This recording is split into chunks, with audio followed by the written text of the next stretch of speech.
गैर जिम्मेदाराना तरीके से मंत्री के साथ साथ मुख्यमंत्री जवाब देने के लिए वहां पर खड़े होने की कोशिश कर रहे थे।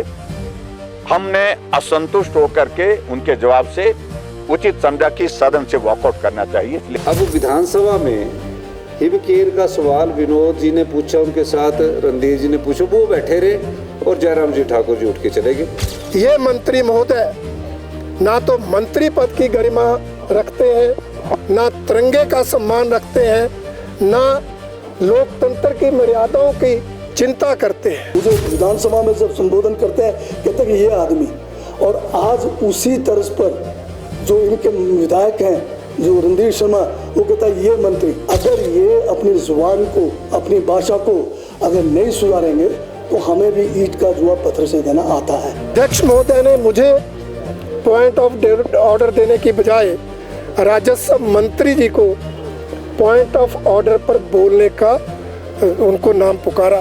वो डिपार्टमेंट की पर्टिकुलर, बाकी तो वैसे तो सारे डिपार्टमेंट की स्वास्थ्य की सुविधाएं न्यूनतम स्तर पर चले गई है और शिक्षा की सुविधा न्यूनतम स्तर पर चले गई है। 1 घंटे में 4 वॉकआउट करना ये इस चीज को दिखलाता है कि दिशा विहीन भारतीय जनता पार्टी।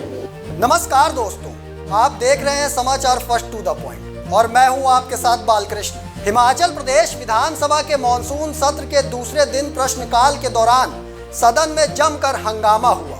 हिमकेयर योजना को लेकर भाजपा विधायक विनोद कुमार द्वारा सरकार से प्रश्नकाल में प्रश्न किया गया।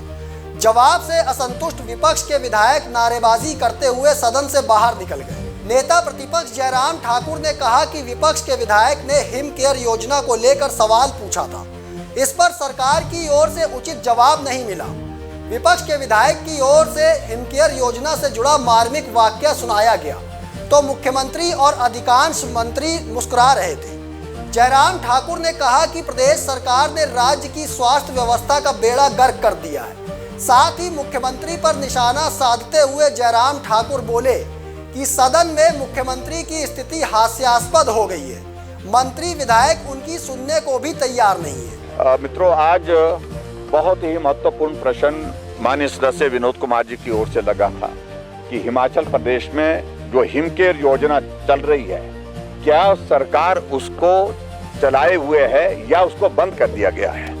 और उसका एक मार्मिक उदाहरण इन्होंने सदन के अंदर अपने प्रश्न को उठाते वक्त दिया कि एक पेशेंट की बीमारी का इलाज जो होना था, उस इलाज के लिए उसको मंगलसूत्र जो सुनार के पास जो है वो जमा करने के लिए जाना पड़ा, क्योंकि इलाज के लिए खर्च के लिए पैसे नहीं थे। और उस हालात में जब इस प्रश्न को विधानसभा के अंदर उठाया तो मैं देख रहा था कि इतना अमानवीय और गैर जिम्मेदाराना व्यवहार सत्ता पक्ष के विधायकों की ओर से, मंत्रियों की ओर से और विशेष तौर से मुख्यमंत्री की तरफ से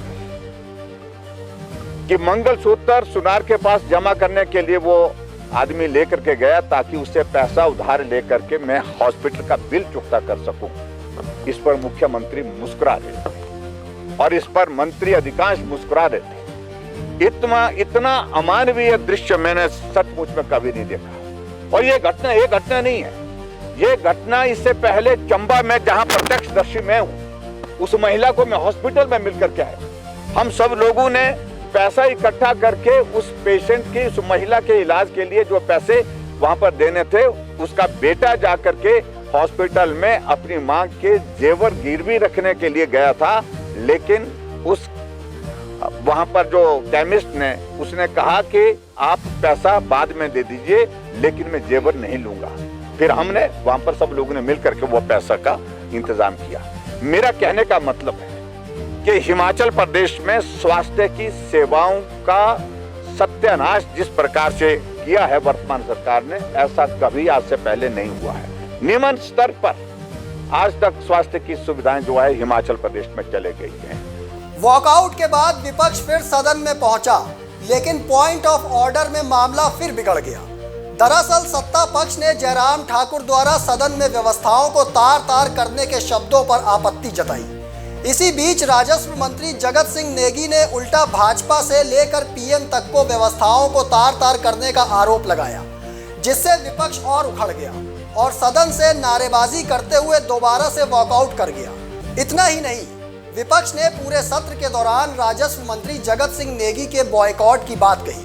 विपक्ष ने कहा कि ना तो वो जगत सिंह नेगी से सवाल पूछेंगे और ना ही उनसे कोई चर्चा करेंगे। देखिए, हिमाचल प्रदेश सरकार में राजस्व मंत्री अपनी विवादित टिप्पणियों के लिए भारतीय जनता पार्टी के नेताओं पर अपमानजनक बयान देने के लिए जाने जाते रहे हैं और सरकार बनने के बाद भी, मंत्री बनने के बाद भी वो इस तरह की बयानबाजी करते हैं कि हम विधायक तो आक्रोशित होते ही हैं, आम जनता भी आक्रोशित होती है। जिसका उदाहरण जो इस साल आपदा आई और उस आपदा से निपटने की जिम्मेवारी सरकार की, और सरकार में भी सबसे बड़ी जिम्मेवारी राजस्व मंत्री की, और वो राजस्व मंत्री ने जो उस समय बयान दिए, जिस तरह से उन्होंने मजाकिया लहजे में प्रेस कॉन्फ्रेंस करके ये कहा कि ये जयराम ठाकुर को मजा आया, उनके पाँव में कांटा चुभा तो दर्द महसूस हुआ। यहाँ तक कह दिया कि अगर वो 10-15 किलोमीटर रोज पैदल चलते थे तब तो आज तक चांद पर पहुंच जाते। ऐसी अपमानजनक, ऐसी अभद्र और ऐसी गैर जिम्मेदाराना बयानबाजी करने वाले, टिप्पणियां देने वाले राजस्व मंत्री का हशर जो सराज क्षेत्र में हुआ, उसके लिए कोई नेता कार्यकर्ता दोषी नहीं, परंतु इन मंत्री महोदय के बयान और इन मंत्री महोदय का व्यवहार रहा है। हंगामे के बाद सरकार में राजस्व मंत्री जगत सिंह नेगी खुद सामने आए। जगत सिंह नेगी ने विपक्ष को दो टूक कहा कि भाजपा की धमकी से डरने वाला नहीं हूं, मुझे ईंट का जवाब पत्थर से देने आता है। सराज में उनकी गाड़ी पर लगे तिरंगे पर काले झंडे और जूते फेंके गए। एक तरफ भाजपा तिरंगा यात्रा निकालती है तो दूसरी तरफ तिरंगे का अपमान भी करती है। को रिजेक्ट कर दिया। रूलिंग के बाद भी उसको प्रोटेस्ट करते हुए ये लोग जो है चले गए, बल्कि मुझे अपना पक्ष रखने का मौका नहीं मिला। उसके बावजूद मैं इतना कहना चाहता हूँ, इन्होंने कहा कि ये जो है तिरंगे का अपमान नहीं था। एक तरफ तो तिरंगा यात्रा निकालते ये लोग, दूसरी तरफ उसी तिरंगे को अनादर करते उसके ऊपर कपड़ा फेंक रहे। तो जगत सिंह के ऊपर कपड़ा नहीं काला गया, वो तिरंगे के ऊपर गया। वो जो जूता नुमा या चप्पल नुमा जो फेंका गया, वो पत्थर फेंके वो झंडे के ऊपर गया। इससे बड़ा झंडे का अनादर क्या हो सकता है? राष्ट्रध्वज का, तिरंगे का। ये तिरंगा यात्रा तो ड्रामा है और ये फर्जी राष्ट्रवाद है।